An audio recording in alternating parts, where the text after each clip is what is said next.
Hello, hello. Welcome to another episode of the Get At Gaming podcast. I am Alex, I'm Ben. and today's a little bit different. Today, we're recording from the past. Honestly, this is topical. Timely. It's in reference to what we're talking about today. A little bit of time No flux travel here. capacitor though. Yeah, no orbits either. Nope. But yeah, today, I'm gonna be gone. So we're recording an episode a little early, and I was just like, I really like a certain movie, and or a certain series. So why don't I make Ben watch something that he may or may not like, because he made me watch how many China O'Briens? Two. Felt like 20. Two of them. Felt like 20. But I was like, this could be my chance. This could be the time to actually just be like, hey, if you don't like this, too bad. I'm making you watch a bad movie potentially, uh so yeah, we watched Nirvana, the band, the show, the movie. This movie I've been anticipating for a long time. It came out last year, in 2025. I believe it was like South by Southwest, something like that. And then over the year, it's been coming out for both, let's see, like just either for like random screenings, or it came out like in February. I think it was like February 13th or something is when it came out in America, like officially, but it was in like random theaters. And so I wasn't even able to watch this film until, I want to say, March. I wasn't able to watch it maybe until March 28th or 25th, something like that, because there are no theaters that had it, and then they just kept delaying and delaying and delaying the actual digital copy. And so yeah, so I watched it, I loved it, for me personally. But yeah, so I kind of want to get into some history here first before we talk about like the actual movie and stuff. So what is Nirvana the band? In case you don't know, Nirvana the band, is Nirvana the band the show. It was originally a web series. It was actually spelled Nirvana, so like Nirvana. But then when the show came out, like on like when the real show came out, they changed it with an extra N, copyright, all that kind of stuff. Just, and also it's funny. It's to be a little bit different. But that came out, I would say in like 2007, 2008. And then Okay.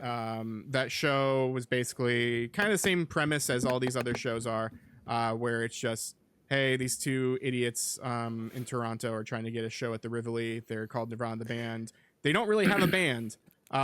They're just kind of just two people. Like, I don't even think Matt can sing, because it's Matt Johnson and Jay McCarroll. Jay McCarroll can play the piano super well.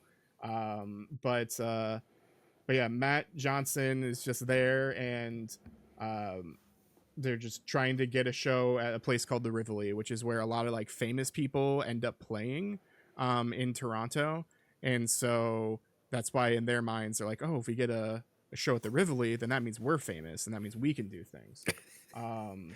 The hopes and dreams of everybody. Yeah, exactly. And so like this show, yeah, 2007, 2008, 2009. Then there was a bonus episode in 2010. And then the actual show, Nirvana the band, the show, that came out in 2017, 2018 or so. America only got the first season because it's a copyright nightmare, and then season 2 just never came out here officially. So like, if you wanted to watch season 2, you had to watch it a certain like weird way, and then even then, it was just very difficult to, I don't know, just find that, find it and get it. And if you had a way, you had a way. I have watched the season 2 before. There isn't really an easy way to watch season 2 anymore. It sounds like because of the success of this film that they're trying to do that here.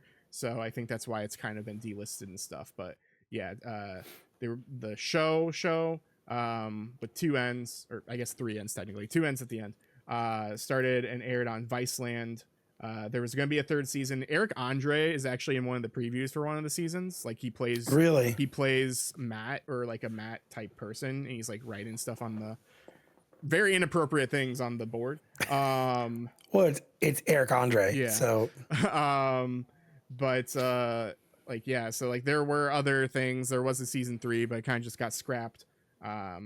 And yeah, there just hasn't been anything since. And then Nirvana the band, the movie, came out March 9th 2025. And yeah, it is a cult classic already, somehow. This movie originally was going to be something different. I've watched a lot of like interviews and stuff. Originally, this movie was going to be like a road trip movie, like through America or something like that. And that's why they have the RV in this film, because they didn't have an RV before. And so they did it. Their editors looked at it, and their editors are like, "This isn't good. We can't make something out of this." And so they had to go back to the drawing board and figure out what they could do. And then they decided, oh, how about let's do this instead? Let's do a Back to the Future parody. And so they ended up doing that, and that did really well. And so they could utilize, you know, the RV that they have now. And yeah, the rest is history. I do want to talk about here. It's funny how I kind of talked about, like, yeah, these two guys are just trying to get a show. Matt Johnson is talked about in plenty of interviews about how he sees it. He specifically references that they're just, it's like kid logic, in the sense of like, oh, how do we get a show at the Rivoli? Well, we have to trick them into thinking we're good. We can't just be good. We have to trick them into doing this. He references Pinky and the Brain, when like the brain is in like the president suit and like tricking people and pretending to be a human, essentially, in like a big suit. And that's what he kind of compares it to, where he's just like, yeah, we're trying to trick people into thinking that we're a good band instead of just trying to be a band. It's just, yeah, again, it's just kid logic. But yeah, so that's Nirvana the band. That's Nirvana the band, the movie, to a degree. I do want to go over here how we found this film, or how did we find Nirvana the band. I know I have, but it's more interesting if we, yeah. How'd you find this? How'd you? So funny story is, you know, Alex and I talk besides the podcast. And when this movie was coming out, he talked about it a lot. He's like, "Oh my gosh, I can't wait. I can't wait." And I watched the trailer and I was like, "Okay, this seems fun." I love stuff that comes from Canada, obviously, because I watch a lot of it. But it's, for me, I didn't really know who they were. So I will say, going into watching this movie, this was completely blind, meaning I never had heard of them. I had only seen a trailer, but Alex sent me a clip from YouTube, and funny enough, it involves the Wii Store update. And I think for me, that was my first time seeing him. And I had a good laugh about it. And before we did this today, I literally was going to have a whiteboard, and I was going to like, okay, so this is how I know Nirvana the band, the movie. Yeah. And then draw it all out, and then draw circles, and then draw big words. Yeah. But you know, that's my experience with them. But before I watched this movie, I had no idea who they were. Yeah. Like zero. So yeah. So with me, I have a little bit of context to some things. So like, for example, I had seen Update Day. There's a channel, or like a Twitter, for the longest time. Every single Wednesday they would post that same video, because that's when We Shop channel used to happen. And so they would just do the Update Day song, and you just see that. It's very into pop culture, or at least the internet culture. Even if you don't know who Nirvana the band are, you probably know that song. And so you especially know it from just, you know, the Wii Shopping channel, but then also, you know, Matt or Jay singing it, and then Matt just being like, "Oh, did you come up with this? Did you rehearse this?" Um, so like that's where I first kind of saw them. The first time I really saw them, I would say, is I watched. Shout out, I guess. I don't think he's ever going to see this. Shout out to Andy Cortez from Kind of Funny and all of that, as well as Andy Cortez on I think it's the Andy Cortez on Twitch. But he, few years ago, he asked either Matt or Jay or someone, he was like, "Hey, the show isn't really available. Can I stream this on Twitch so people can watch it and we can get you more fans?" And someone was like, "Yeah, sure. We don't care." So I watched like most of the first season on Twitch because of Andy, because he was just playing it on Twitch. And that was an experience. That was definitely an experience. I'd never seen it before. The first episode's hilarious. He had to get an edited part of it, because there's a part in the show where there's a, I mean, it's not the punchline, but it's one of them where like they create a big banner and they don't notice until afterwards that Jay's pants ripped, so you can just see his dick. And so you actually see it in the show. And so Andy had to like get a different version of that the rest of the show. So he's like, "All right, I got pause." And then he does that. He moves something over, and then he mosaics it or something. Like he had like a different clip that he just made himself. And then there's just other stuff as well. But yeah, I would say that's the first time I ever watched the show. And then I found out that you could buy it on Amazon, at least the first season. And so that's what I did immediately. And thankfully I did, because it doesn't exist anymore on Amazon unless you bought it already. So I can still watch it and I can still do everything on there. So I watched the show. I watched season 2 in certain ways. And then I have also recently, I would say, watched the web series. I found a way of watching that. There's a website that you can watch it. That's not affiliated with them officially, but they kind of just have archived footage of the web series. And so you can watch it through like their video player and all that. And I watched the web series before the movie came out here. So I could be prepared, because I knew it had something to do with the web series to a degree. And so, yeah, so that's pretty much my history with it. And then, yeah, just from liking the show, rewatching the episodes million times, because it's just my certain type of humor. And then once the movie comes out, I've watched this movie now 3 times total. Oh wow. And so the Blu-ray, by the time you all watch this, should be already out by now. So the Blu-ray also has commentary tracks. It has the first episode on it from the Viceland series. So I'm curious if they did anything different with that too. Will we see Jay's dick? Who knows? Yeah, there's just a bunch of stuff on that. When the movie came out originally, there was no post-credit scene, and then they added the post-credit scene, I want to say, either to this version that we saw or the one before it. And so like it seems like each version that has come out has been like a little bit different. Like there's either been extra scenes or whatever. So I'm curious to see what's in the Blu-ray version, like if there's extra stuff. Yeah, so I guess we'll get to it here.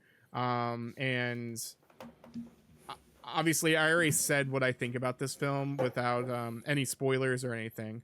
I adore this film. I think this film is one of the most clever movies I've ever seen in comedy. It is a great watch. I could watch this so many times. I'm also a huge fan of Back to the Future. So like I really do like how they kind of subvert your expectations on certain parts of Back to the Future, but then also just do other things that also like kind of make sense with it. And so I forget, do we have a rating system? I don't even know if we do anymore. I think we are doing like the 5-point scale. 5 points. So, oh wait, or is it a 10-point scale with 5? 10-point scale. Yes. Yeah. Okay. So like 5 out of 5, 4.5 yeah. out of 5, that kind of stuff. Okay. Yeah. This is a 6 out of 5 for me. Yeah. I think for me, going into it with not knowing anything, except for the clip you sent me. So I watched it twice, and the first time I watched it, I was really kind of looking for key points and stuff. And I'd like to kind of go through like a couple things that I have written down of like things that I really, really liked about the film. Number one, it mixed acting with real people in real scenarios, which is great. When you could keep people off guard that are on camera, is always great, you know? And I don't want to do any spoilers because we're not going to do spoilers today, but there was several scenes where I was like, okay, so that's clever, funny, using people that are real people. I think for me, I think it's, I don't know if it's my humor all the way. I did have several spots where I had a good laugh. Normally I watch stupid humor. So like Dumb and Dumber, Step Brothers, along those things, or like clever humor, like Scary Movie 1 and 2 and stuff like that. Where I really liked it is how they did go into the Back to the Future part. That was really, really creative. How they didn't get sued, I don't know. Because there were some pretty like, yeah, this is straight references. That part when Matt talks the thing, if you're seeing this in the theater, you better thank your lucky stars you're able to see this, because this is a copyright nightmare. Yeah, exactly. And so like, yeah, I will give this a 4.5, not like a 6, but there wasn't anything in there where I got like bored. That's the other thing, is I was entertained from the start to the end. And there were some really clever things. There were some scenes, which I told you about, which I know we're not spoiling it. Yeah, not yet. But like, no, I think there was some parts where I was like, okay, that was clever and that was funny. Yeah. It gave me like, okay, so it gave me like, I'm going to say this and I know people are going to be upset. It definitely gave me like Parks and Rec vibes a little bit. I can see that, like looking at the camera, reacting to the camera. Yeah. But not The Office. Yeah. No, not like The Office. Like, I feel like Parks and Rec has such a sophisticated humor, you know? And this had that feel for me, especially when we would look at the camera and talk, you know? So, yeah, so this movie is essentially if Chris Pratt and Adam Scott had just like an episode together. I kind of just want it to be Chris Pratt. Because it's Matt Johnson and Jay McCarroll, essentially. I feel like those two are the closest to each other from at least Parks and Rec. Yeah. Oh yeah, I feel like if you're looking at like characters, yes, that's probably the closest. Although sometimes in Parks and Rec, Adam Scott's character really annoyed me. Although Chris Pratt never did, ever. Just outside of the show. I still remember when they went to the drugstore, and she goes, "You can get 2 pieces of candy," and he runs off and he grabs a giant thing of gummy bears and goes, "This is one thing," and then he runs off. That's Andy's character. Definitely reminded me of the one character here, where he comes up with these great ideas, and they're not usually great. Yeah. They always end horribly. Yeah. But yeah, I would give it a 4.5. I know that's probably not what you are wanting to hear. And no, that's fine. That's more than I thought that someone who has not seen anything else to this would have given it. So like, you know, that's and I think I don't know if I said this on this episode. We talked about it before. I've talked about it with other people. There are so many people who went into this without knowing anything and loved this movie, like loved Oh, yeah. it. And I am just amazed and confused by that because I love this movie, but I love it for Yeah. all these little things. I don't love it because it's just a great movie. Like, it is a great movie, but I don't know. I guess I don't have the lack of touchstones, I guess, for like watching this without knowing anything. Like, I wonder how that experience is, because like even with you, like you knew enough about it, I would say, to like get the spiel and all that. But like, yeah, like I wonder people, I don't know. I wonder how this would go going into a movie theater and seeing like Yeah. the reaction, seeing when people laugh, seeing like all that kind of stuff. But yeah.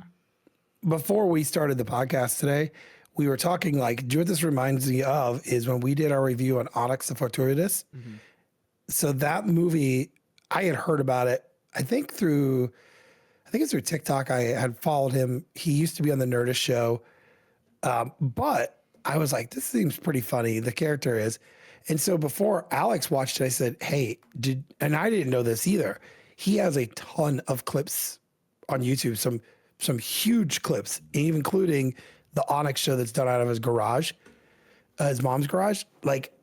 So we got to kind of follow up on the character and see how it was. But when we watched this movie, you know, this character was built into what we watched, but Yeah. we kind of both went in blind, Yeah. not really knowing too much about Onyx himself. And I just watched it the other day with my 18-year-old. Mm-hmm. He laughed through 99% of that movie. You know? Yeah. Alex is thinking of parts right now that he thought were funny. Oh yeah. You know, and I think that's what this was for me of like, you know, I had like some really, really good laughs. Yeah. And like I said, I don't want to spoil anything. I don't know if this is a spoiler cast. Yeah. We'll get into the plot here in a little bit. Okay. So. Let's get into the plot because there were some scenes that I'll explain that I thought were like just stupid funny. Yeah, definitely. So before I get into the plot, I do want to say this is directed by Matt Johnson. Matt Johnson has done other movies and things. Most notably, he has done Blackberry and that show. And he's also doing a Magic the Gathering movie here in the near future. Oh. But then he's also doing that movie Tony, which is about Anthony Bourdain. Oh. Yeah, so that trailer came out recently, and it's like a biopic about like a summer that like made him want to do what he did. And so it looks really, really good. Like Matt Johnson didn't necessarily write it, but like the direction and everything that it is, like I'm gonna go see that film because I appreciate the way that Matt Johnson approaches media and filmmaking and all that. This movie was also, this stars Matt Johnson, Jay McCarroll, Jared's there as well, who's their cinematographer. But then also Jay does the music for this. He does music for like other films and things, where he does like the score and the instrumentals and all that. But yeah, he did all the music for this film except the ones that like they take from like Back to the Future or something like that, or beginning and the end. There's certain songs too. Yeah, budget of $2 million, box office of 4.3 million. So pretty good. That's a pretty good success. Yeah, so the last thing I'll say here is that basically Blackberry did so good that the Canadian government was like, all right, what do you want to make next? Like, we'll help you, you know, we'll finance you. We can see that you're making good things. And so it's kind of one of those things again, you know, kids trying to trick other people. They're like, well, now we can finally make Nirvana the band the movie. And so they did Nirvana the band the show the movie. Yeah, so I guess we'll get into it here. I have my notes. I have 7 pages of notes, so we can get through it. So the version that we watched was Nirvana the band the show the movie on Amazon Prime. So this movie is an hour and 40 minutes long. and this movie kind of just starts off, opens up. If you notice, you hear like a clock, you know. That is the opening of Chrono Trigger. Oh, I thought that sounded familiar. Yeah, the music in the beginning is Chrono Trigger, and the old web series starts. Old 2007 footage is playing where they're like, "We are Nirvana the band," and like it's just them talking about like who they are, playing the music, and all of that, and about how they're going to play a show at the Rivoli or something like that. It cuts to 17 years later, and there's a little bit of stuff there, but then the ending song from the show as well as the web series, Army, by Ben Folds 5 plays. Like it actually plays because the part where like when it's like I'm thinking a lot today or whatever, like that's the only part that plays at the ending, but like we actually hear the full song when they come up with the plan and everything, and they're gonna go and do, you know, the plan here. So the plan I noticed here is called the seventh inning skydive. Seventh inning skydive. Matt says seventh, or Jay says seventh inning stretch to try to, you know, be like, oh, that. The plan is to go from the CN Tower, climb up all the way the Canadian Tower, go on like the skywalk, and somehow trick the guards and stuff to get up there and parachute into the Sky Dome, where they're having a game there, just to be like, hey, we're Nirvana the band and we're gonna play at the Rivoli. And Jay's like, how can we say that? Because we don't even have a show. It's like, it's one of those like, if you build it they will come type things, where it's like, oh, if you will it will happen. And while that's happening, Matt also finds an Orbitz bottle. He says like, oh, it's his last bottle. I did notice some things during this scene, during my second watch, and then during my third watch at the end as well. When there's a whiteboard scene in the beginning and the end here, the whiteboard keeps changing. It's like they're taking different clips. And so like it's like the skydive plan. I saw it called The Big Lie. There's some other things. Sometimes the CN Tower like thing was drawn, sometimes it wasn't, sometimes it's a bullet point. Like there are like 3 different screens essentially like written on there. That you just don't really notice because you're so focused on, you know, Matt talking and trying to like do the thing or whatever. So yeah, they're planning this like, oh yeah, we'll go and we'll skydive off there into the dome, and then we'll get a show at the Rivoli. How will we get the show? I don't know. And so let's see here. Oh, I got that wrong. Okay. The beginning, Jay is playing Ben Folds 5 on the piano. But then here is when they came up with the actual plan. Now the actual song plays, and they're walking through Toronto. They're going to go do their plan and everything. Like get parachutes, and you see set pieces, you see shots, you see the Rivoli. They walk past it and everything. They go to Canadian Tire. They're wearing parachutes under their jackets, and so especially Jay looks like a hunchback or something, because like with his jacket that he has on, you can see this like huge thing behind him. And they're going to Canadian Tire to ask for these like clippers, because it's like, oh yeah, we need something to cut a wire. And then the guy, like, this is a real guy, like kind of like how you were that's what I was talking about. Yeah, so like this is a real guy. And he was like, no, you shouldn't cut through live wire, then you'll be electrocuted, and that's not good. It's like, oh no, it's not live wire or anything. It's just like a safety harness or something. And the guy says the most random thing. He's like, I'm a libertarian. You can do whatever you want. I believe you're able to do whatever you want. It's like, okay. And so during that thing though, another guy comes in and asks like, I don't know where something's at. And so the guy has to like actually work for a second and be like, oh, that's aisle 5 or something. And then he's talking to them. It's just like, okay. And should we do this? And he basically was like, do what you want, but like, you know, be safe. Don't die. An interesting thing about this is that those clippers are actually not sold by Canadian Tire, apparently.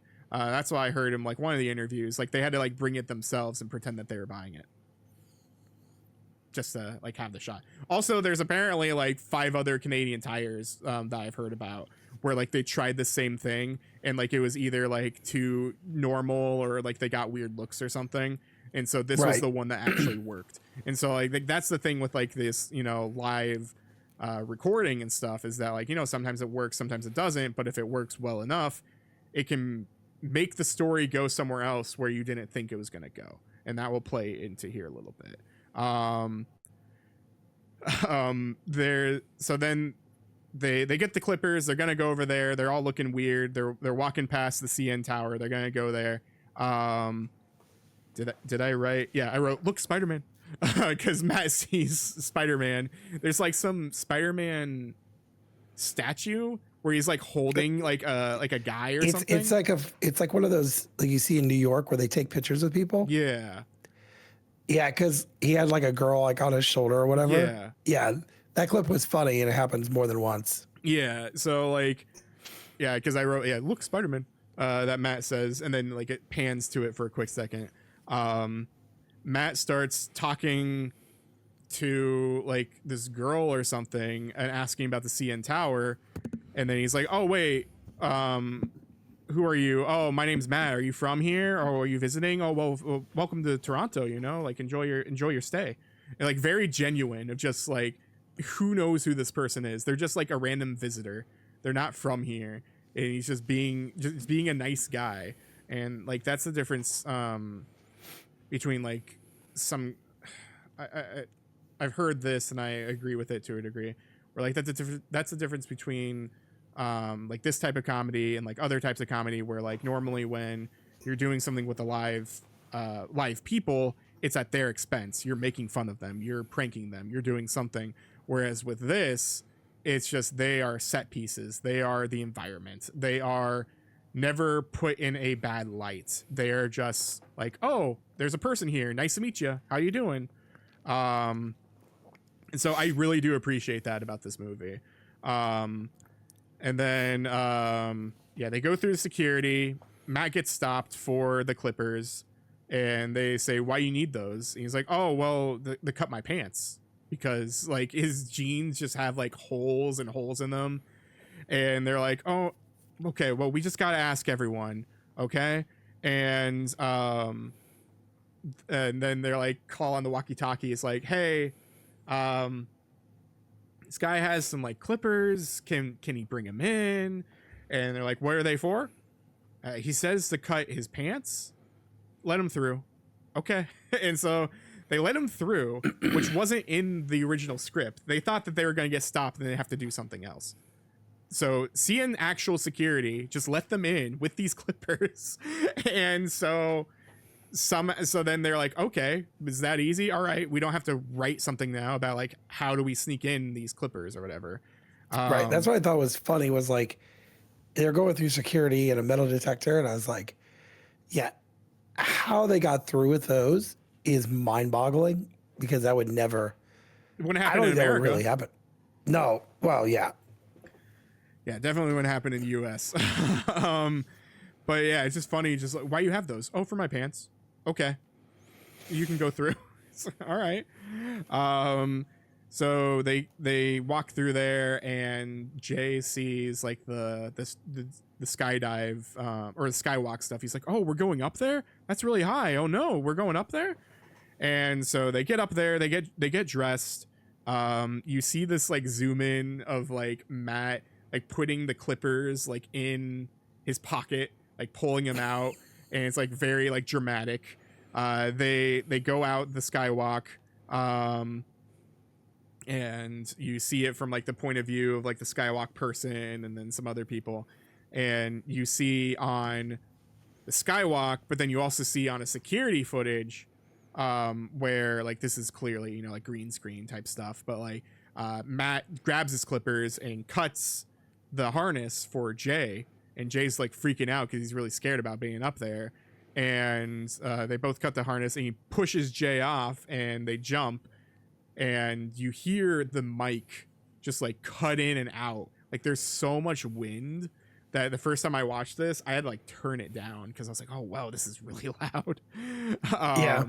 But they get on the Sky Dome, and they're like, oh wait, what? They're closing the Sky Dome, and so that's why they have to like just get there as fast as they can. Sky Dome closes, and Jay gets pissed off that he's like, oh what?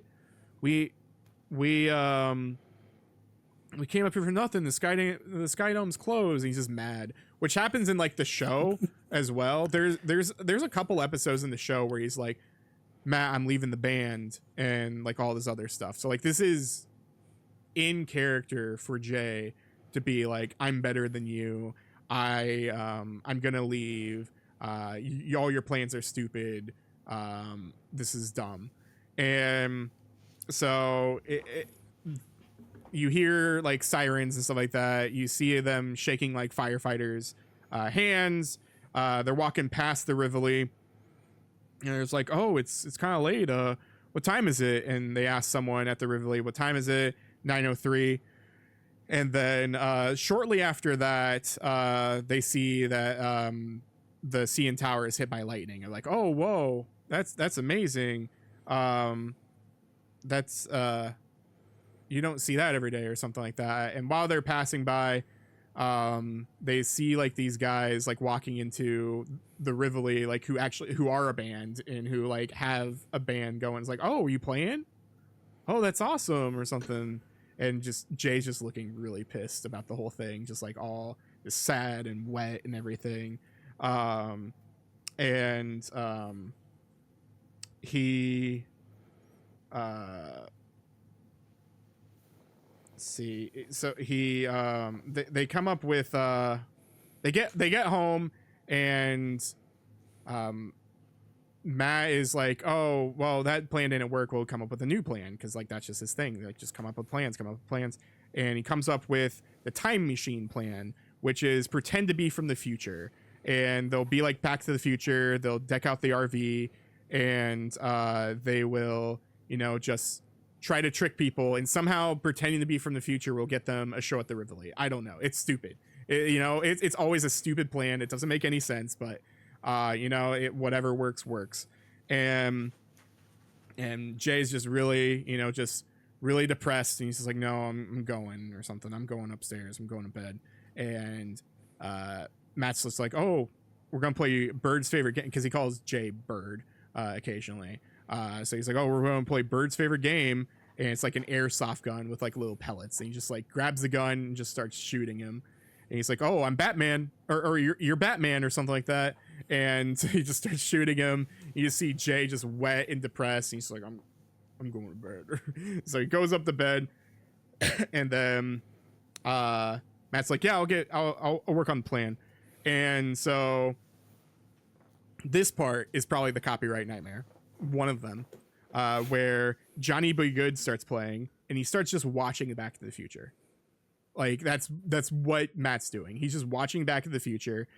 Johnny B. Good's playing, and he's like decking out the RV and everything, just trying to come up with the time machine plan. What did you think about like up to now, I guess, and especially like I don't know, did you know that this was a time machine movie at all? Like, did you know this is a Back to the Future parody? Because the trailers for the most part, trailers want to keep it secret. They don't want to give you everything. And so I was like, okay. But when they did all this and, you know, he started doing a plan with watching Back to the Future, I'm like, okay, let's see where this goes. And of course, going forward, this is how, when you made the joke about like a nightmare, yeah, I think as you go forward with this, you're like, oh my gosh, it's like spot on and stuff. Yeah. And I'm like, yeah, this is why they had to spend so much money on copywriting Yeah. or like getting permissions. Well, it's not even necessarily permissions. I don't think they have permissions. I think I heard that right as well. Like there's weird fair use rules, and so it's like they talk to lawyers constantly to where like as long as things are pertinent to the plot and have significance, they're allowed to use these things in their without informing the copyright holders. And so Right. that's how they're able to do a lot of this. Like there's an episode of the show where he watches Matt watches the Star Wars trilogy, like the original trilogy, for the first time on VHS, and then they go see episode 7. And so they're at like a premiere for episode 7 and everything. But you see a lot of of 4, 5, and 6, and you see him like react to like the big things, and he's just like watching the crawl. You see him like watching the film, and you see a lot of clips, and like they don't give any royalties to Disney or whoever owned it at the time. They're just showing it because it's pertinent to the plot. Right. Same thing with the last episode of season 1. They watch a lot of Jurassic Park in that episode, and so you see like a lot of things with Samuel L. Jackson like smoking and all that. Like it's like one of the reasons why I guess Matt didn't smoke in this film, but like there's a thing where like, oh, Matt becomes a smoker because of some reasons. But so anyway, back to the movie. Jay calls for an open mic because he's really pissed off, and he's like being really secret about it. He's whispering, and the person on the other end just can't really hear him. And it's for somewhere called Lafayette, which is like 4 hours away from Ontario or from Toronto. And so he just is like, oh, so I got a show. I got a show. You're like, yeah, you got a show already? And it's like they're like, even the person on the phone just like really confused about the situation. And he's like, okay, cool, I got a show tomorrow. Okay. And so so like that all happens. Matt's watching, or Matt ends up going into the RV. You know, he's souping it up and everything. It has the reader, like the speedometer and all that. He does a video with the old cameras where he's like, my name is Matt Johnson. I've created a time machine. And he's doing like the video that Doc Brown does, but it really feels more, I wrote this in my notes, it feels more like the Universal ride, where he's like explaining it does. where he's like, oh, I made this time machine and things happened and this happened and this, like, it feels more like that introduction to the Universal ride back in the day than the actual like movie that Doc Brown does, like, by my calculations, blah, blah, blah, blah, blah. So he's doing that, and they're filming it, and then he accidentally spills the orbits in the flux capacitor, and it catches on fire. The smoke alarm goes off, and it's super loud, so much so that I'm like, when I'm watching this film, I'm like, do people think that my actual smoke alarm's going off? Because it sounds like it. It was pretty loud. Yeah, so it catches on fire. So yeah, Jay books the show for tomorrow night. The orbits breaks the, like, this is going like back and forth. Orbits breaks the flux capacitor. Matt ends up falling asleep in the RV. And then you see Jay kind of sneaking out. Jay has a paper map, and he's driving, and he's just trying to drive away and everything. And he wakes up Matt, and Matt's like, "What are you doing? You're starting to piss me off. Why are you here? You're what? What? Who? What?" And he's just getting mad. I'm doing, and then he like looks, at the flux or like the dates and like all the machinery. He's like, oh, I'm doing the time machine plan. Oh, you're doing a time machine plan. Okay. It's just like immediately Matt just believes his best friend because like that's just how he is. And so it kicks to 88, which they talk about later, but 88 miles per hour, it's not really 88 miles per hour. It's probably kilometers, honestly. And so that's about like 60 miles per hour, I would say. So like it's not really fast, and that's probably how he could get away with, you know, driving that in like a city or whatever, driving around there. And so yeah, hits that there's a flash of light. He almost hits like a bus, and they hit a newspaper stand. And do you remember what was on the Now magazine that they look at? It was something very relevant to the time period. I think it was Bill Cosby. It was something, yeah, it was something about Bill Cosby, about like everyone's favorite TV dad or something. Like it wasn't even about, it was something Bill Cosby. Yeah, it was like something positive about Bill Cosby, which is funny. But their takeaway from it, because they look at it, they're like, oh man, someone already has a book show at the Rivoli, and it says Adele playing at the Rivoli. And so they don't even notice the Bill Cosby stuff. And I don't know, did you notice this on the back of the tram car where like there's like tourists and everything, and they're like waving at the tourists? It's like, oh hey, we actually hit this thing. On the back of that tram car, there is an ad with Jared from Subway for got milk. Yeah, I remember seeing that because I was like, yeah, this is definitely back in the future before Jared got arrested. Yeah, for being a pedo. Yep, exactly. So like it's Jared with like a sandwich in one hand and milk in the other, and it has a milk mustache, and it's something about like Jared loves Subway, Jared loves milk, or something like that. It's like, oh geez. Yes. And so Matt and Jay are just like mad about everything. Jay's still trying to get to his thing. He's trying to like take the RV, and he's like, oh, there's a movie theater, let's go see a movie.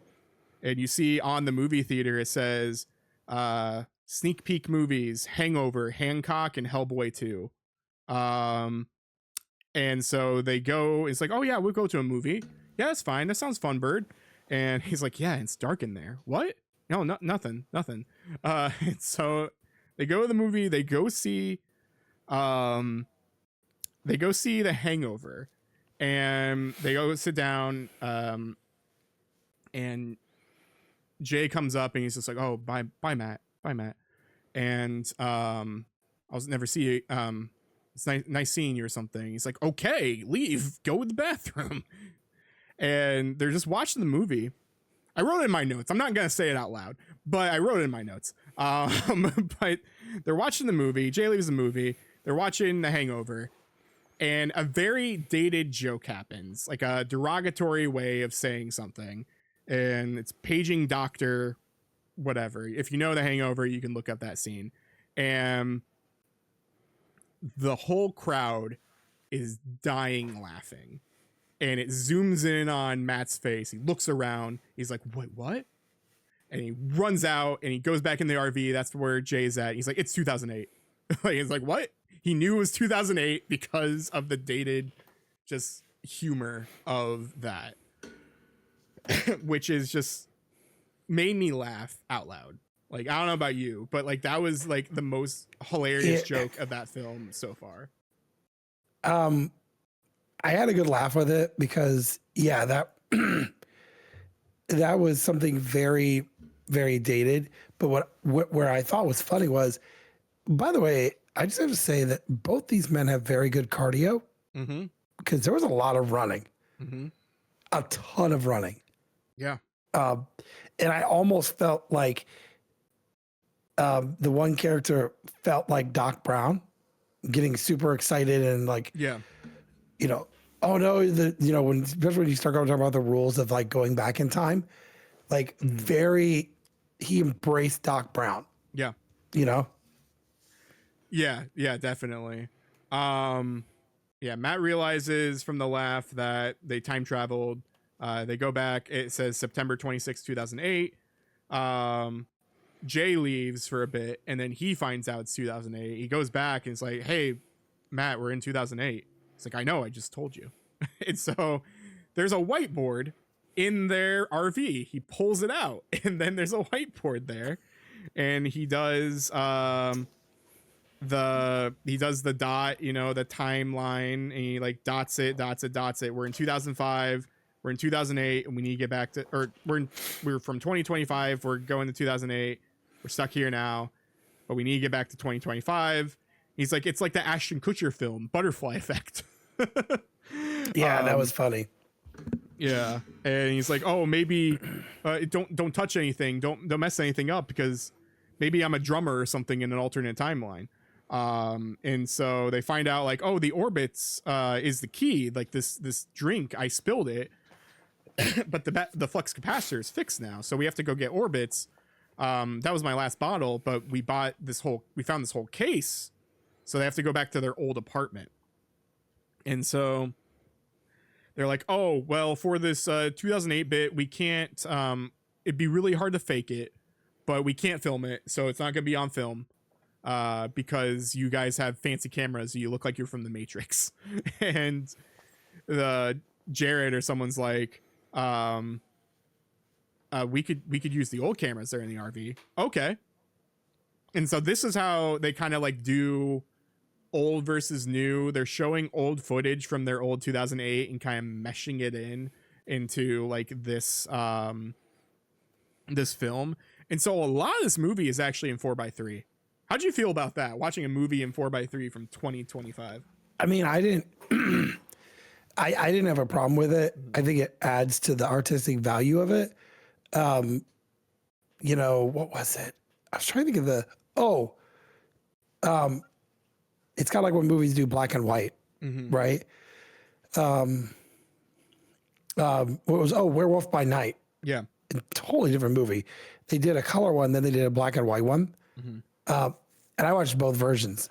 So for me, it gave me like, oh my gosh, what was that movie called? Oh, I can't remember the name of it. It definitely gave me like old watching stuff on VHS vibe, you know, back in the day. Yeah. So I definitely think it's going to throw some people off, but for me, it was perfectly fine. Yeah. And I think I told you this, those scenes that they meshed together is probably some of the best editing I've ever seen. Oh, yeah. Because it was hard to tell that this was edited at all. Yeah. You know, so I will say that much, that was some pretty good editing. It didn't bother me because, you know, I think we talked about this before, they kind of remind me of like a Tim and Eric sort of deal. Not as crazy as Tim and Eric, but Tim and Eric stuff feels like it's recorded in like old VHS. So. Yeah, definitely. I like, I forget if this is now or not, because they're walking and seeing stuff. They're like, oh, look, it's goths. It's real goths. And Matt like makes the comment of like, that's how men used to, you know, get girls that are out of their league, was becoming goth with them or something like that. It's like, yeah, huh, you know, he's not necessarily wrong. Like there were people who like became goth and like did that kind of stuff. But yeah, it's just funny observations, like in, you know, hindsight. And so yeah, there's a lot of splice new and old scenes, and they see their past selves from the first episode of the web series hanging flyers. Yeah. And so they're like, oh, well, that guy kind of looks like me. Oh no, that guy kind of looks like me. And they look, it's like, oh, that is us. Look, they even got a little Jared. And there's like a young Jared back there, but like Jared wasn't even in the web series. So they kind of like made some different footage with him to make him, I guess, look younger, or splice him in somehow or what. But yeah, he wasn't in like the old web series at all. But they hide, and then their old selves or their past selves see their new selves a little bit, and like they kind of do the same thing, like, oh, that guy looks like me. no, I think that guy looks like me and that guy looks like you. But then they're like, oh no, we gotta leave or something. So they leave, and you see like in the background, Jay and Matt switched jackets and hats, and like he took the hat so like they wouldn't like recognize him completely. And so they go back to the apartment, they sneak in, and Matt's like, oh yeah, it's just like Aladdin, you know, touch nothing but the orbits. And they show up and they find the orbits and they shake the box, and the box is empty. It's like, oh no, where is it? We gotta find it. So they're like trying to tear apart the place, and they hear their past selves yelling. And this is where they have to hide in the closet. And it's hilarious. You just hear this vamping and just like really poorly done, like, I don't know, like musical stuff or whatever. Because there's this thing, the scene that Matt keeps trying to do, like past Matt, where it's like, you're on your last breath, cream corn, preparing me can opener. Why would you expect can opener to, like, the villain's name is like your arch nemesis or something. I don't know. And it just like keeps going, takes forever. And it says like 8:47 p.m. It goes to 11:15, which is the Wii shopping channel. So you hear Jay singing the Wii shopping channel, which is a great Easter egg. Because during that he's like, oh, it's like 11:15, so that's why they put 11:15. And it goes back to 2 a.m. or 2:11 a.m. and you still just hear Matt just yelling about cream corn. And they get out of the closet and everything, and Matt from the past wakes up. He's like, oh, play some music. And he starts playing music.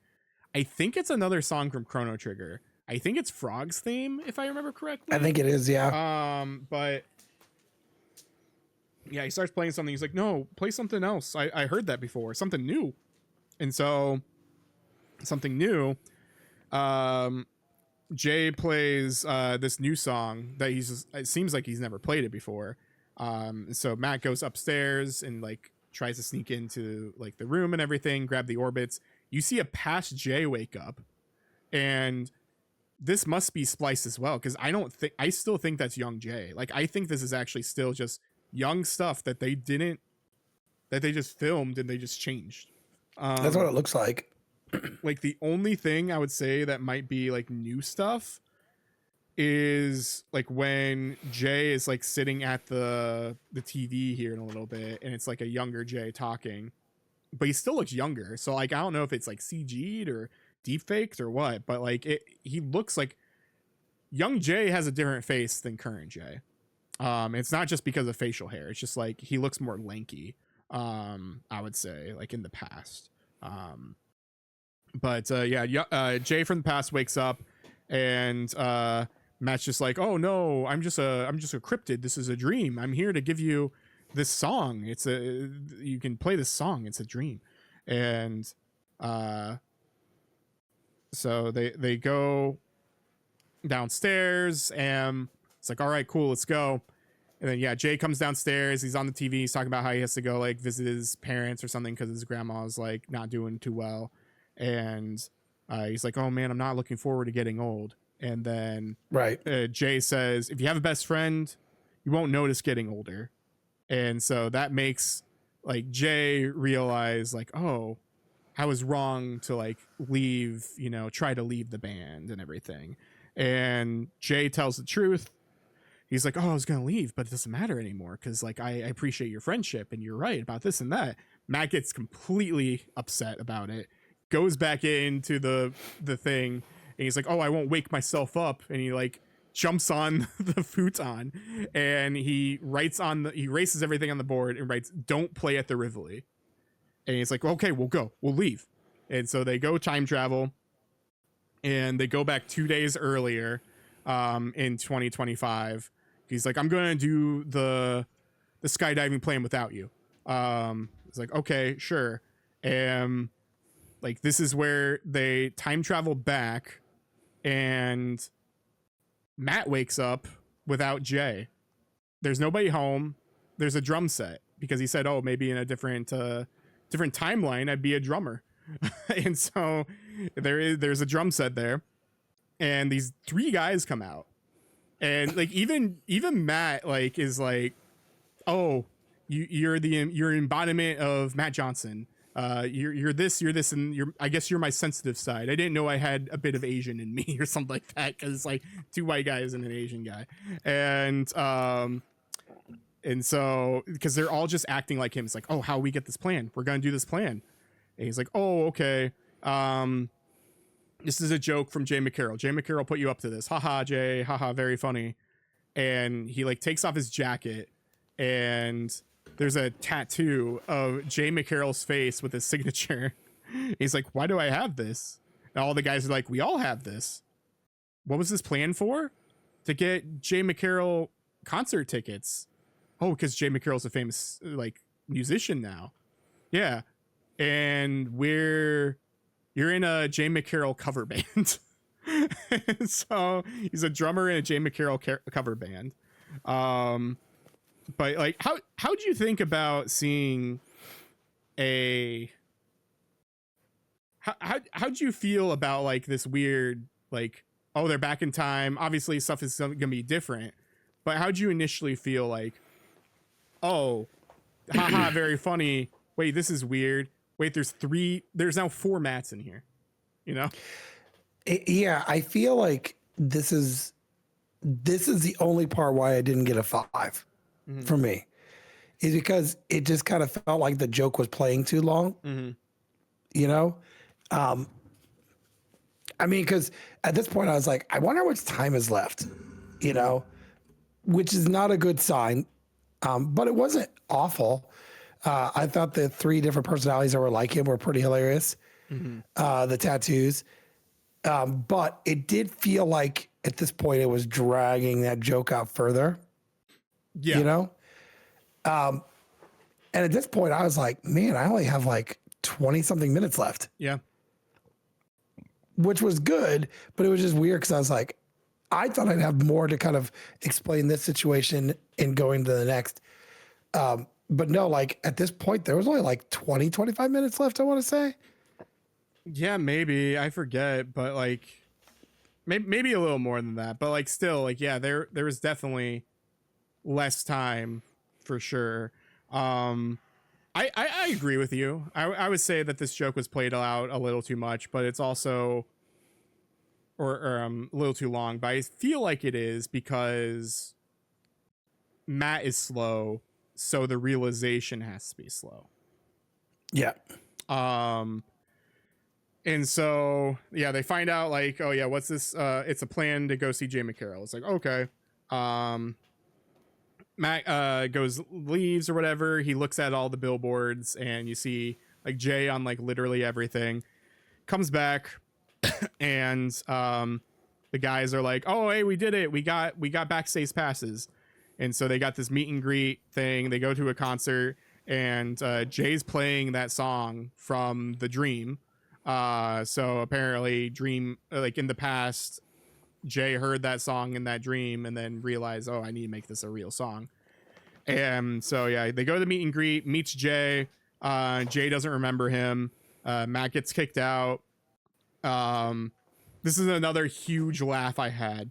Matt gets kicked out. He goes run into the RV, and he looks at he opens up the fridge, and you see the orbits, and it's a broken bottle, and he yells damn, and it shows all of Toronto like it's TMNT. Like it is a reference to Raphael yelling damn, like really, really loudly. I thought that's what it was from. They did that in the show. It seemed too much like it. Yeah. There's an episode of the show where it's a Daredevil parody, like Netflix's Daredevil, and he yells like just like that. He's like, "Come back, I'm not finished with you." But yeah, it's a great episode.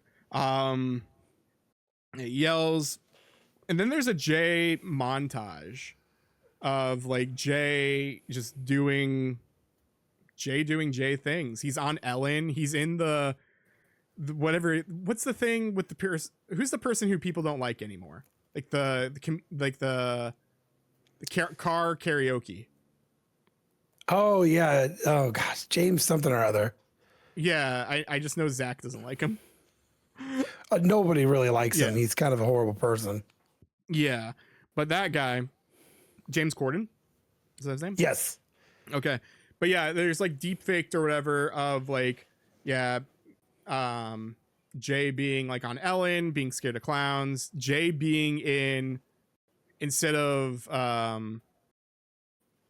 who was it, in the Slap. So like he's like, oh, King Richard, and then like Will Smith like walks up about to slap Yeah. instead.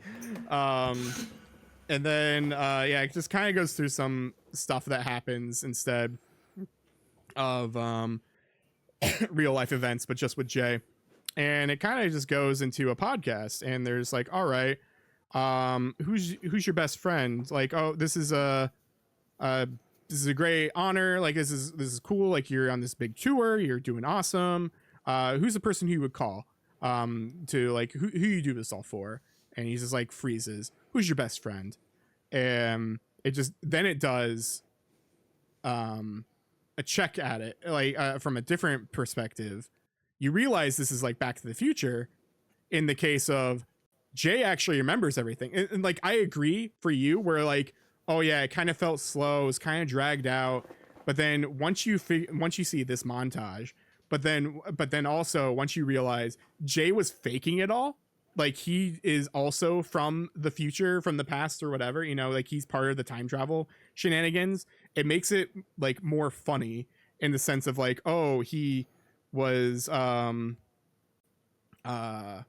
like you see Jay's point of view, everything you see how he's talking to Matt and all that, and then whenever there's like a flashback scene, it's always in black and white, and it's always like really slow voices like this. And every time people point this out, in a lot of flashbacks, Jay is always being like, oh, Matt's fat, but if you actually like look at him in person, he's not fat at all. No, not at all. But it's just like, oh, this is my friend Matt, he's gained weight, he's a little mentally ill, fat and mentally ill. He just keeps making fun of him. It's like, oh, Jay, I need to talk to you. Too bad, no.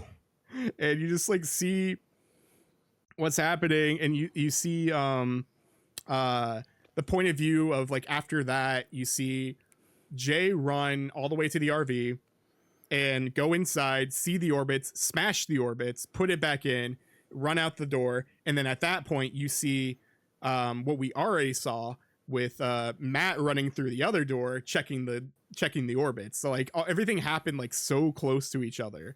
It's hilarious to see like how that was filmed and like how well that was done to just portray like, oh wow, this is just like split second, you know, away from everything. We're getting to another part here, which I'm curious how you felt, because I thought this was a huge shock and hilarious. They get an RV, they look at the RV and everything, and his band's just very standoffish to him. Maybe because he's a different person right now, you know, because it's like Back to the Future. You engulf you are your person. There is no duplicate anywhere unless you're going into the past. If you're going back to where you were, you are your person. And so he goes in the RV, he goes in the back, and he's like, oh, I get this room, and like no one like pays attention to him. And he's like, oh, you want to hook up the N64? Do we got an N64? And this one guy's just like bothered by him. He's like, I don't know. Like, I don't think it has the right hookups. I mean, I'd play if you had one. Like, it's just really just mad. And they just keep talking about like their book club or whatever. And just everyone's very awkward. Jay sees the gun on the wall, and it cuts back to like, oh, it's Bird's favorite game. I'm Batman, or you're Batman or something. And Jay sees the gun. He grabs it, and he's like, I didn't know we had a gun over here. And he just shoots someone. It's a real gun, and the guy just dies. Yeah, like straight headshot. how'd you think about that shocker? Because like I thought it was crazy. I was in this kick of like, okay, so we're going really slow. That happened, and I started laughing. Like it was to me like comic genius, right? Because they were all the looks on their face when he would talk to him. It was like, God, you're bothering me, right? We're gonna talk about our artsy things that we're talking about, but when he comes out, he goes. When he says it, he said it exactly like that. He goes, "We have a gun on here," and he's just swinging it around, and it goes off, right? Yeah, straight headshot, and he's like, "Oh my God," and like everyone's freaking out. There's like blood everywhere and stuff, but it was so funny because it just happened, you know? Yeah. So like I wrote this incorrectly in here. So then there's a breaking news thing, and it's at a mansion.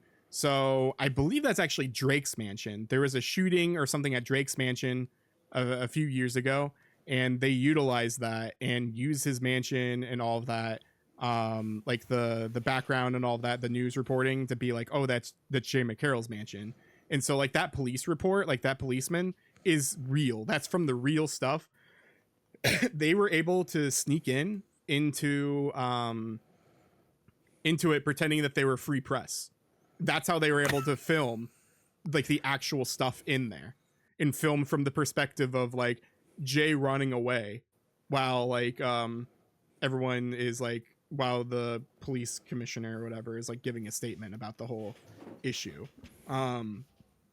which is just another funny thing because it seems like, you know, it's one of those like ask for forgiveness than ask for permission. And so yeah, Jay runs away back to Matt, and he's just like, "Oh, hey, Matt. I'm sorry about everything." He still like plays coy, still plays dumb, like, "Oh, I don't remember anything." And he's like, "Oh, I want to apologize for my people and everything, how they treated you. By the way, you talked about a time machine?" And so now they're back together. Jay's still hiding from the cops, and they're like trying to figure out like the time machine plan, but then also like figure out like Jay has to be like, "Oh yeah, of course, yeah, the lightning hits the CN Tower in 2 days." Yes. Like, what do you mean by yes? You're a different Jay. Like, why would you know that?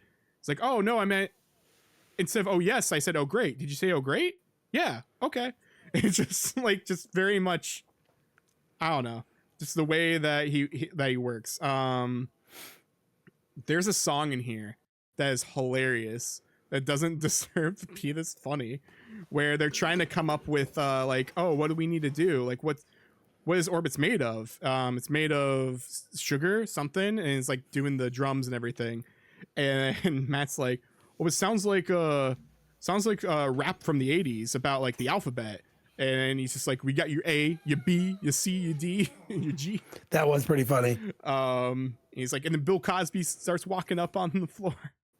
And he just starts rapping as Bill Cosby. Yeah, so now this is the part where like they find out like, oh, there's a bolt of lightning in every bottle. And so it's like, oh, that's why. Oh, we know when lightning's gonna happen. It's gonna be in 2 days on the in the CN Tower. And so this is the part where he actually says, oh yeah, this is the copyright nightmare. This is for sure the copyright nightmare that you're going to experience here. So you better thank your lucky stars that you're watching this in theaters or something like that. Yeah. Like he's talking directly to the audience. And so this is where the movie kind of like gets a lot faster, I would say, because you've already seen some of this. So they're like, it's very much like quick references and things. So like he does the, oh look, there's Spider-Man again, and he goes to that woman, and he's like, oh, I remember you. Oh wait, no, we haven't met yet. And he just like walks away, which means like he filmed that first, and then he walked away, and then they filmed the first part second. So like just to make that make sense, which is crazy how all that works. So the plan is to hit a wire all the way from the CN Tower to the rail cars. So then it connects, and so the RV will hit, like attack the rail cars attached to the rail car network, and then lightning will happen, and that lightning will then make them, go back in time. They won't need to have an orbits or whatever. And so, like, yeah, Matt's climbing up there. They're running with the wire in the cart. Tower gets disconnected. Like, there's a lot of things that just happened. Like, it was really quick. It feels really quick. The tower gets disconnected. You see on the news that, like, oh, they found out, like, the shooting, it was Jay. Jay did shoot. Police are looking for him. There's more breaking news. Like, there's a man on the CN Tower, and Matt's trying to connect it and everything. And Matt falls off the tower. He's like, oh no. And then you see the parachute, because he has the parachute from the plan from before. He falls on like one of the like buses or something, is running to try to hold the things together, the cable that came apart. And then while he's doing that, he's also just like flirting with some woman. He's like, oh, where are you from? Oh, France. Oh, you're from France, like Quebec or France?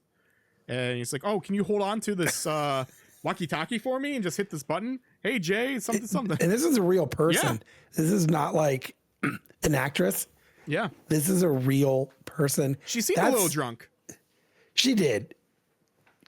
But if I'm out and I've been drinking and someone's like, hey, I need you to hold this walkie-talkie, maybe it's just me. I'm like, no, I'm good. I'm good. This all seems highly illegal. No, thank you. Maybe it's because he's just very friendly about it. He's just like, I mean, that is true. I would probably be feeling less threatened. And he's just like, oh, welcome to Toronto. Hey, welcome here. Welcome to Canada. So he's like, oh, it's not connected, Jay. I'll come up with a plan. And he grabs the cutters, and they do a flashback to like where, with the guy in the Canadian Tire being like, oh, don't use these because you'll get electrocuted. He's like, oh, well, and they're always in the flashbacks, you see extra scenes that happened, I guess, but that explain more things. And so he's like, oh, I'll be like I forget if he says like cartoon character, Looney Tunes character, where like you can see my bones or something like that. And he sees the cutters. He also sees on the I don't know if it's Now Magazine or something, but he sees where it says Jay murderer. He realizes what happened. The police are chasing Jay. It's a car chase. They're like, pull over. He's like, no, I won't. No. It's like, wow, Canada, man, you can get away with anything, I guess. And Matt uses the cutters to make the electricity go through him. It goes through his body, and then you just see Jay drive off, and you see Matt just holding it together and realizing like Jay's gonna die from this because he's willing to die for his friend, even though his friend betrayed him, even though his friend did all this other stuff. He is willing to die for him. And so Jay time travels, and you see him you see stuff happen. You see him like mess with some buttons, and basically the beginning of the movie happens again. And like the skydive plan happens, and he's like, oh, we should go early in case they close the dome. And he's like, oh yeah, that makes sense. Yeah, let's do that. Good plan, Jay. We'll do that. And then you see like the past, what happened here. You see Jay where like he makes the realization, I'm going to go back in time. I'm going to fix everything. I'm going to erase the don't. I'm going to write play at the Rivoli, and the credits happen. And then you hear some French song playing. Now there is an end credits scene. So after all this, it ends. The ending happens. The end logo, as well as like the pixel art that happens. Do you know what that's from again? I do not. That's from Chrono Trigger again. That's the end of Chrono Trigger again. Yeah. Well, I think one of the endings of Chrono Trigger. Yeah. I knew that it was heavy on the video game background for that. Plus, I will be honest, I've never finished Chrono Trigger. Yeah. Well, there's like 20 different endings or something like that too. So you might not necessarily see that one. Yeah, so yeah, you see him write the play at the Rivoli or whatever, erase the don't, and then yeah, the credits happen. You see the end with the Chrono Trigger. You see post credits, which is added to, like I said, one of the showings, where Jay erases the don't, and he walks away, and then the closet opens and you see Matt in the closet and he just like is like shushing the audience, and then it just ends and then the movie's just done. So they could do another one, they could do another series, like they could, I like, mean, who yeah, knows it's what definitely happened. open for that.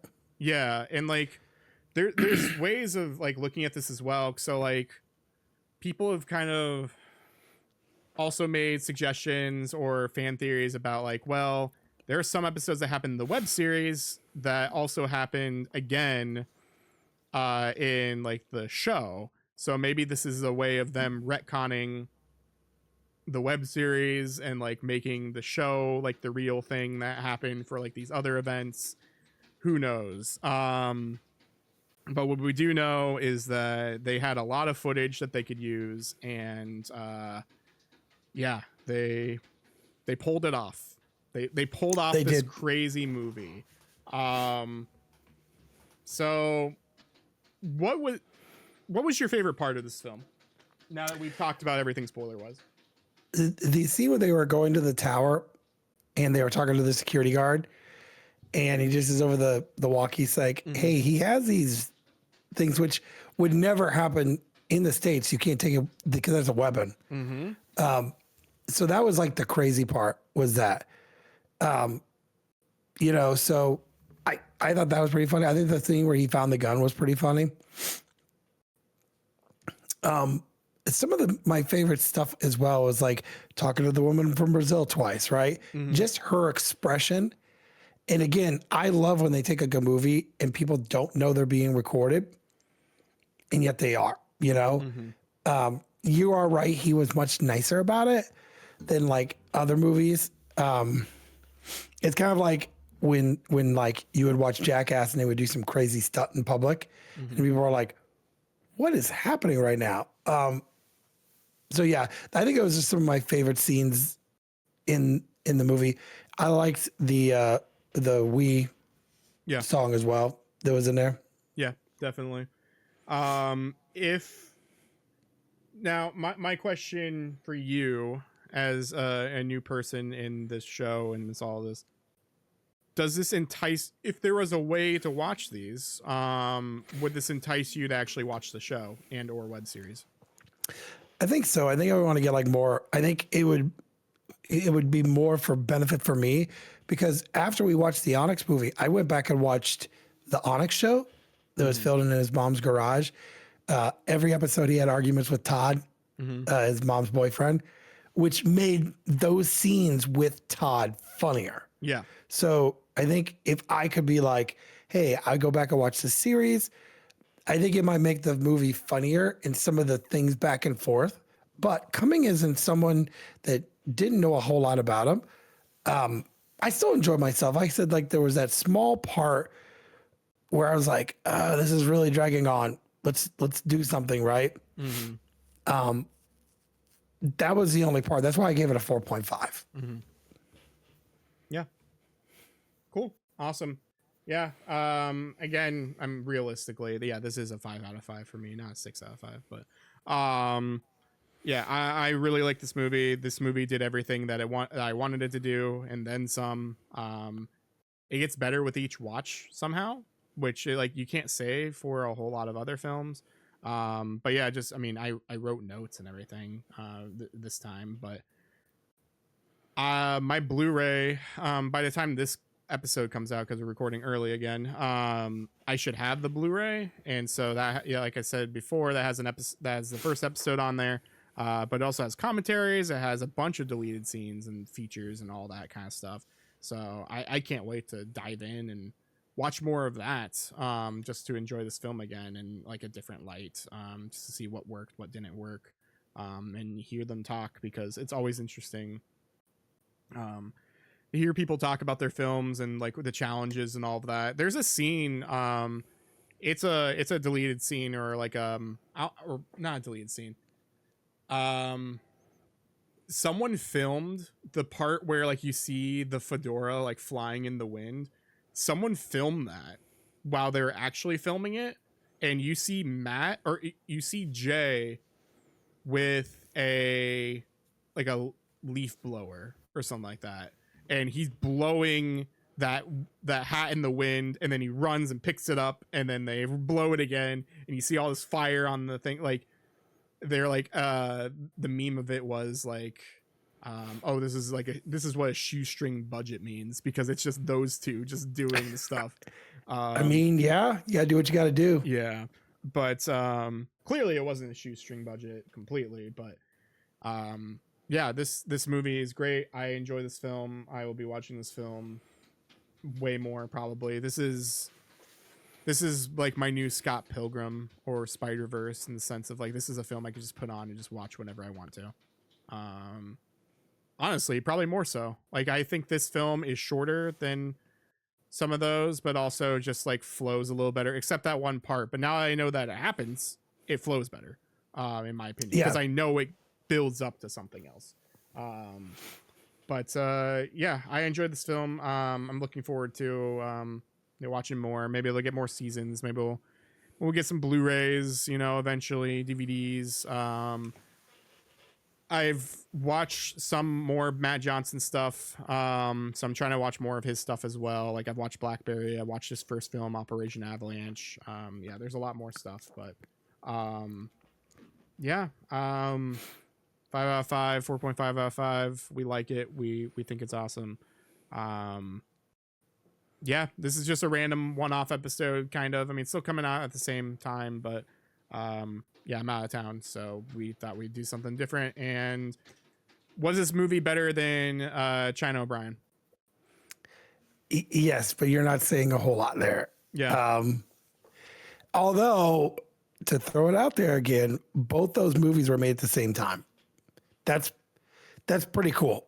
Yeah. The fact they did both movies at the same time, only because there was no budget to do them separate. So, Yeah, that's fair. Now I need you to get you to watch Problem Child 1 and 2. Oh man, see, here's the thing again. I make you watch good films, and then you're like, "Hey, this thing I found in the trash, go watch that." I am presently working on going through my movies that I have watched and movies that I just think are some of the best movies ever. Mm-hmm. Like, not trash. Yeah. Like Django Unchained is in there. I've never seen it. That could be one you could watch. I love that movie. I think it'd be hard to do a podcast on it, knowing what time period it was, knowing what it is. Yeah.